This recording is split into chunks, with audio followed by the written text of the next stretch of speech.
तो मैं हूं संत युवराज, राष्ट्रीय अध्यक्ष भारतीय जनजागृति पार्टी।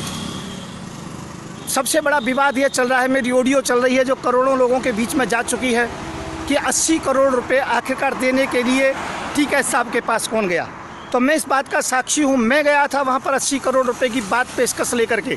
सरकार ने 3-4 दिन मुझे अपने अंडर में रखा, काफ़ी विधायकों के बीच में रखा, और जो वरिष्ठ देश के 3-4 नेता हैं उनमें समय आने पर मैं नाम भी खोलूँगा।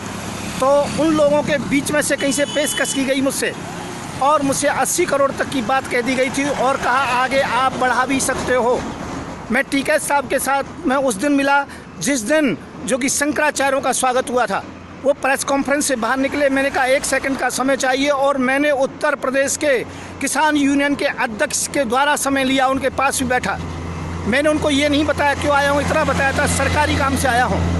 और मैंने जिस समय वहाँ पर बातचीत की तो मैंने कहा 80 करोड़ तक भी मैं देने को तैयार हूँ, अर्थात सरकार की तरफ से मध्यस्थता कर रहा हूँ मैं, और कैसे भी ये उत्पात नहीं होना चाहिए, देश के अंतर्गत में अफरा तफरी नहीं मचनी चाहिए।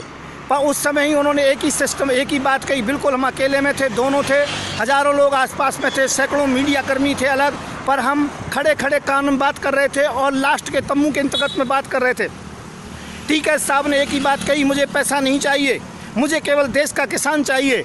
और उन्होंने उसी समय लिया और उन्होंने उसी समय लेकर के मुझसे तत्काल कह दिया कि नहीं, केवल मेरी बातों को माना जाए। उन्होंने अपनी शर्त रखी थी केवल कि ये बिल वापस हो और किसानों को मूल्य निर्धारित करने का जो कि अधिकार दिया जाए।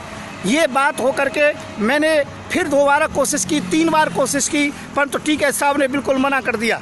मैं टीकैत साहब को उसी दिन से नतमस्तक करता हूं और मैं कहता हूं दावे के साथ में, यदि कोई सच्चा किसान है तो राकेश टीकैत हैं। मैं संत युवराज इस बात से मुकरूंगा नहीं। यदि आवश्यकता पड़ेगी तो आगे मैं कोर्ट के अंतर्गत में, सुप्रीम कोर्ट के नाम भी खोलने को तैयार हूं, परंतु ध्यान रखें राकेश टीकैत नहीं खरीदे गए। मैं 80 करोड़ रुपए में सरकार की तरफ से उन्हें खरीदने के लिए गया था। किस प्रेशर में गया था ये मैं बताना चाहूँगा। सबसे बड़ी बात ये थी कैसे भी देश में शांति हो, चक्का जाम ना हो, धरने प्रदर्शन ना हो, रोड ना रोके जाएं, तो किसी भी प्रकार से शांति हो जाए। परंतु मैं गलती पर था जो पैसे का प्रस्ताव दिया, सरकार ने ये प्रस्ताव दिलवाया था। इस बात को मैं दावे के सहित कह सकता हूँ। मैं संत युवराज, राष्ट्रीय अध्यक्ष भारतीय जनजागृति पार्टी, राजनीतिक शांति दूत। जय श्री राधे, जय श्री कृष्ण, जय जवान, जय किसान।